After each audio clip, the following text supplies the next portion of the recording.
Everything I'm about to say to you has never been talked about on YouTube in this way before, and it is information that passes down in my family and I will now share with you. If you are someone that is tired of feeling limited, if you're tired of living in fear, anxiety, or feeling hopeless, if you're just done with this reality that's been painted around you, this video will change your life. I'm going to scientifically explain to you why you are the way you are. Not only am I going to release any limiting beliefs or blocks and stuck trauma within your mind and body, this video is also going to help you navigate the world better. I cannot stress how important this information is for your success and your future generations of your family. If you are someone that is used to flashy animations and you have a short attention span, you need to get over it and push through that, because what I'm about to share with you can change your life. So your brain in your body has something called programs. Programs that are downloaded into your subconscious mind and even your body. So when you were a child, you depended on your parents, any authoritative figure, to develop your mindset, to teach you how to be in this world. You were generally taught what was good or what was bad. You were taught what pain was, things like love and heartbreak. So programs is pretty much the filter that you see the world in. Beliefs, patterns, habits you've developed along your journey of life, things you've learned from loved ones, from life experiences as a child to an adolescent and to an adult. Now I want you to think of your mind as a computer. And within this computer, we have these programs that have downloaded into our subconscious mind like software. So on this journey from a child to an adult, you've gone through things in life such as heartbreak. Maybe you got into your first relationship and you got cheated on. You have gone through experiences such as traumatic events. Maybe you got into a car accident. Maybe you fell and broke a bone. Maybe you have gone through some kind of trauma as a child, such as abuse, whether that's physical or mental abuse. These experiences have downloaded into your subconscious mind and have developed your way of life. There are now programs into this computer, into your subconscious mind. Other programs can include things such as if you were a child and you grew up in scarcity, if you were not given a lot of food, if you were neglected, then chances are you have gone through this journey of becoming an adult living in scarcity. So living in a constant state of survival mode, having to worry about when your next meal will be, or living paycheck to paycheck even. Coming from a childhood or experiences of scarcity, you most likely have the programs and limiting beliefs that you are not worthy of riches. Maybe getting rich is impossible, or maybe you don't even see yourself as possibly achieving any type of abundance. All of these experiences have downloaded into your subconscious mind and are now this filter of how you see life. So you develop these programs through life experiences and things you've been taught along the way from people or loved ones. All experiences that make up your belief system today. However, what if I told you that the habits and belief patterns that you have right now are not yours? You can also develop these programs through something called epigenetics, meaning not only can you develop these programs through your life experience, you can also inherit them from your family. Epigenetics is basically the study of cell function and how the environment or things external from you can trigger genes within you and turn them on or off. This is very critical information, because if you have someone in your family, maybe your mother or your uncle or your grandfather, has gone through traumatic experiences within their childhood and has not healed these programs, they have highly likely passed those traits down to you. The thoughts that you have in your mind and the feelings you feel about yourself every single day might not even be yours. A prime example of epigenetics is, have you ever met somebody that can just pick up an instrument and they're naturally good at it? Chances are that that person has someone down the line in their family that is musically talented or creative. It's me, yeah. However, it's extremely important for you to understand just how serious epigenetics can get. So there was a study done at Emory University where they had a group of rats, and what they did is they took a male rat and they made the rat smell the cherry blossom. And immediately once the rat smelt it, they shocked it with electricity, conditioning the rat to feel fear when it smells the flower. They repeated this process a few times and then placed the male rat back into the cage of rats. Later on, this male rat impregnated one of the female rats, and when the offspring of the rats were given the scent of the cherry blossom, the baby rats were extremely sensitive and traumatic to the smell. This experiment shows that the trauma that the male rat experienced passed down to the offspring, and the baby rats inherited that trauma. Now you might be thinking, well, Dude, I did not think about this, but I do immediately understand and believe it. Because I do know about epigenetics. But having trauma being passed on, wow. those are rats. I'm going to paint the picture so clear for you guys. There is this worldwide limiting belief that African American people fear water, that they cannot swim. Now, why is that? The reason is because if you go back to the time of slavery, when human beings owned other human beings, slave owners trained their slaves to be afraid of water. They physically, mentally, and verbally abused their slaves to program them to fear the water, to fear the ocean around them. Now, the slaves' objective was to make sure that these slaves did not escape their slavery. But that programming conditioned these African American slaves to truly believe that the water would kill them. This programming was also done with dogs. Dogs were used to hunt slaves, to gather them, to abuse them. And when the time finally came for slaves to escape their slavery, they were forced to cross this water, the water that they were born to fear. And that experience was so traumatic for them that it is passed down from generation to generation, and that is why it still exists today. These programs are existing in our subconscious minds, and they're affecting our everyday decisions. Any decisions we make is being filtered through that lens that we developed through our childhood, through our beliefs, limiting beliefs and traumas that we've inherited. Programs can even awaken later on in life if they're triggered from external experiences. There are plenty examples of children that have siblings, and one of them have inherited a trait from their parent. Maybe their father or mother was an alcoholic, and the alcoholic gene passed down to one of the children and not the other. That child wasn't born and immediately an addict, but the gene resided within that child and then gets awakened by something that goes on externally within their life. Something triggers the gene to activate, just like when people develop epilepsy later in life. I personally come from a family where each generation has experienced sexual abuse throughout their childhood or at some point within their life. Obviously, abuse cannot be predicted, but the traits of a victim can pass down. We go back to explaining these programs as filters. Every human being is wearing their own customized pair of glasses. But why this is so critical is because if you've gone through something like heartbreak,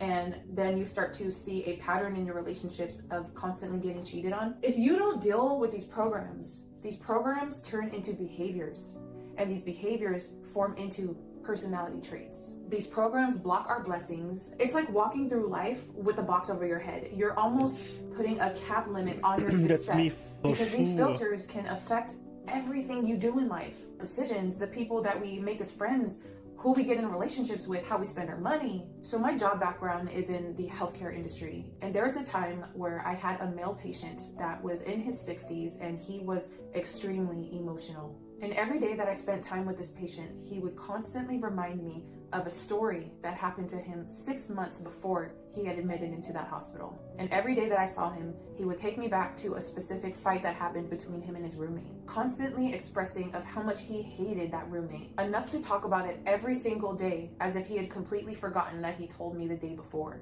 That fight scarred him so much so that he took it on as a personality trait. This fight that happened months prior to me meeting him rewired his brain to keep him living in the past. He developed a new lens for the world, and every person that he met, including me at the time, thought that everyone was out to get him. I'm not gonna lie, this has happened to me too. I've been in a previous relationship where I was extremely manipulated and cheated on. The relationship traumatized me so much so that it made me start to have panic attacks, something that I had never experienced before. It even caused me to develop programs that I unfortunately took into my current relationship. I'm sure some of you watching this have experienced what it's like to be deceived, and you know what it's like to constantly live in a state of fear. That relationship caused me to develop behaviors of insecurity and not wanting to allow my partner the freedom of being a human being. That behavior wasn't fair to him or myself,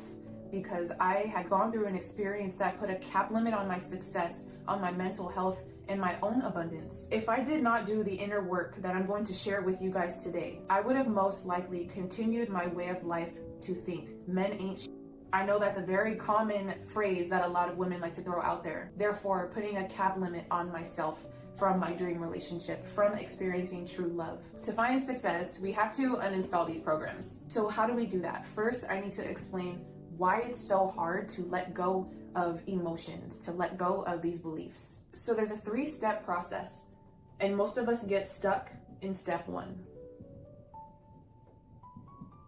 Step 1 is thinking, step 2 is doing, and step 3 is being. Knowing what you need to do in your head, practicing it with your hands, and knowing it by heart. Every day we're thinking new thoughts of how to change our lives or how to create new habits or do something different. But 9 times out of 10, what I'm saying. I'm stuck in 1. Take action, therefore not creating a new outcome. God, I'm sorry for the glare, you guys. So the language of the mind are thoughts, and the language of the body are emotions. What happens here is that our minds get stuck in our bodies. Our emotions will take over because they're more powerful than our thoughts. So when we get triggered, 9 times out of 10, we will be emotional rather than thinking logically. If your ultimate desire is to feel successful, no matter what it is you're trying to pursue, if you want to feel love, you want to feel happy, instead of survival mode or scarcity, you want to live in abundance. First, we have to break those thoughts, those automatic assumptions, those negative thoughts you jump to from these experiences, to then create new ones. And then teach your body emotionally to understand what it is your mind intellectually understands. If you're one of my subscribers, then you know just how important your thoughts are, because your thoughts create a reality. In fact, everything around you right now in the room you're standing in was all created from a thought. And if you've developed a lens that tells you that life is hard, then you will receive what you believe. Science tells us that we have about 60 to 70,000 thoughts a day. And 90% of those thoughts are the same thoughts that we had yesterday. So if you're thinking the same thoughts and you believe that your thoughts have something to do with your life, then your life will stay the same. Okay, I need to clean off this whiteboard because it's... I know! We're not going to talk about the brain. So if 90% of your thoughts are the same ones you had yesterday, then the same thoughts lead to the same choices. The same choices lead to the same behaviors. The same behaviors lead to the same experiences. And the same experiences will produce the same feelings and emotions. Those very same emotions will drive the same thoughts you had yesterday and the day before and the day before. Now get this. How you think, how you act, and how you feel is your personality. Your personality creates your personal reality. If you want to change your personal reality, you have to change your personality, which means you have to start thinking about what you've been thinking about and change it. Now, I want you to look at these limiting beliefs, these thought patterns that are keeping you anchored to the past, and right here and now decide if they belong in your future. So if how you think and how you feel creates your state of being, you have to become greater than your environment, greater than your emotions, your body. Step we're doing one, it. It just takes a long, limiting beliefs to change the filtered lens is to become conscious. It's very small steps. It's baby steps. C-O-N-C. Become conscious. Become aware of the program. You have to separate yourself from the emotion, from the program, from the thought as it's happening. Separate yourself from it and become the observer of the program. So an example of this, have you ever gotten drunk and your friends told you how you acted that night and you completely blacked out? You don't even remember how you behaved.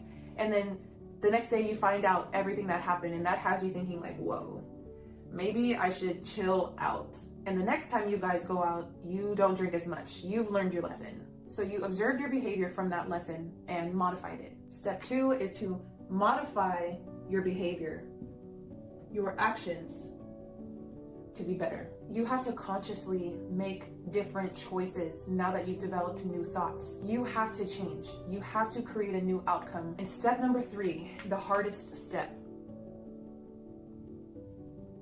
is to repeat. The hardest part is to not make the same choice you made in the past. You're going to be tested by your emotions and the chemicals in your body. And your mind will slip back to those old thoughts and say, This doesn't feel right. What are you doing? You could start again on Monday. Or this is too hard, you can't do this. Your mind is gonna try to trick you back into those old thoughts that are gonna lead to the same behaviors, experiences, and repeat the cycle. Get ready, because this process is going to be uncomfortable. Stepping into the unknown and making new choices. And why it's so hard for people to change is because we would rather choose to stay stuck. We would rather choose to suffer because we can predict the outcome. We think that pain feels good when it actually feels familiar. The game is to teach your body emotionally what the future feels like ahead of time before the actual event has happened.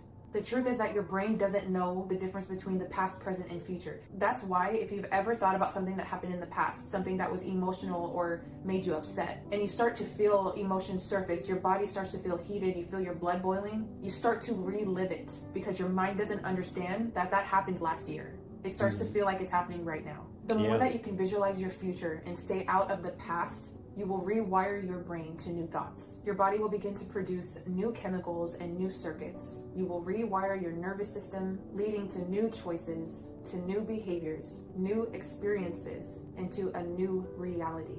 When I fully understood this information, I freed myself from the suffering I felt from dealing with people that in all actuality are the way that they are because of the things that they've been through. It made life easier because now that I understand why people are the way that they are, I can communicate with them better. I've developed a passion for these people. I understand where these people are coming from. I've created abundance and I've gained so much more love and prosperity, all because I released the cap limit I put on myself, the box I had over my head. I hope this video enlightened you to take a look at the programs you have. If you are on a mission to create success, if you are someone wanting to break generational curses or even create a legacy, you now understand just how important things like programs and epigenetics are. You will just make life easier for yourself. I would love for you to like or comment down below because your comments and your engagement will push this video out to the world, to the people that are suffering right now that need to hear this information. If I can just change one life, then I will have accomplished my intention with this video. If you liked this video, subscribe because my YouTube channel is all about embodying the version of you need to be to create whatever it is you want in life. If you want to connect, feel free to comment. You can also check my links below. From my family to yours, wishing you more love and abundance this new year. That was a great video. I'm gonna sub as well, and I'm gonna like. Dude, yeah, she's just repeating what we heard the past week. That is, just think other thoughts and practice them.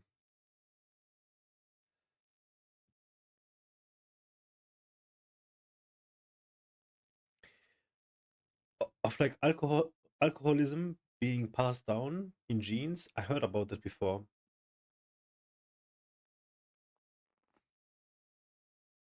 And I didn't make the connection that everything can be passed down.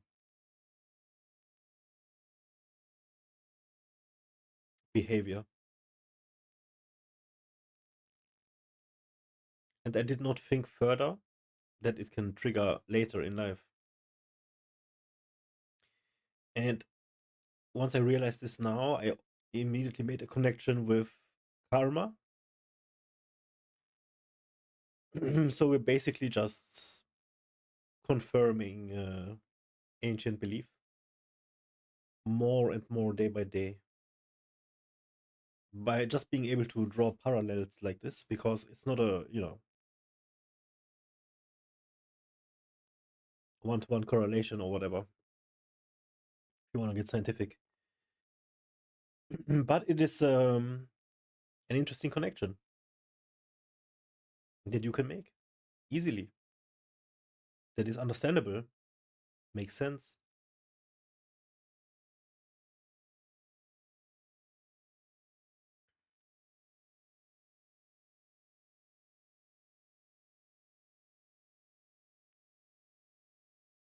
Yeah.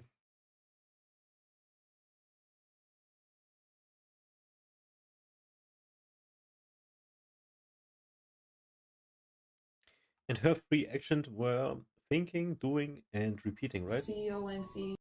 You have to predict the outcome because your mind doesn't understand that that happened last year. It starts to feel like it's happening right now. That I understand why that is so people are true. the way that. This reminded me so much of what I tried to understand at the start of the week of Master Your Mind. I'm so far away. So far away, dude. It's like I have no clue about the clue that I have no clue about. Master Your Mind, meditation. None of this. I'm so far away.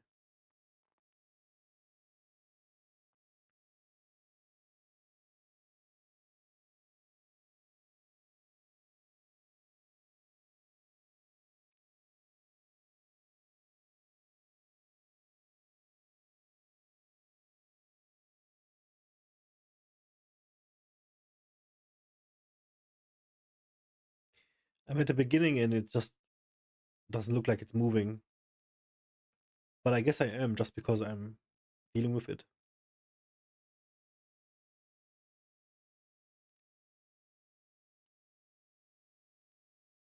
And then this bullshit happens. And yesterday and today I'm just dying.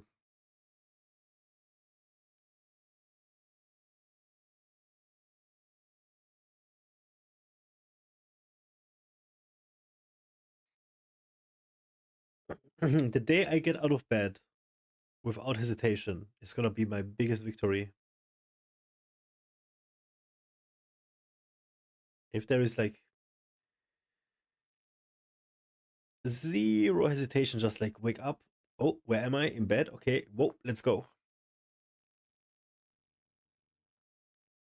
If I can do that, I will be so happy. Because then I know I made it.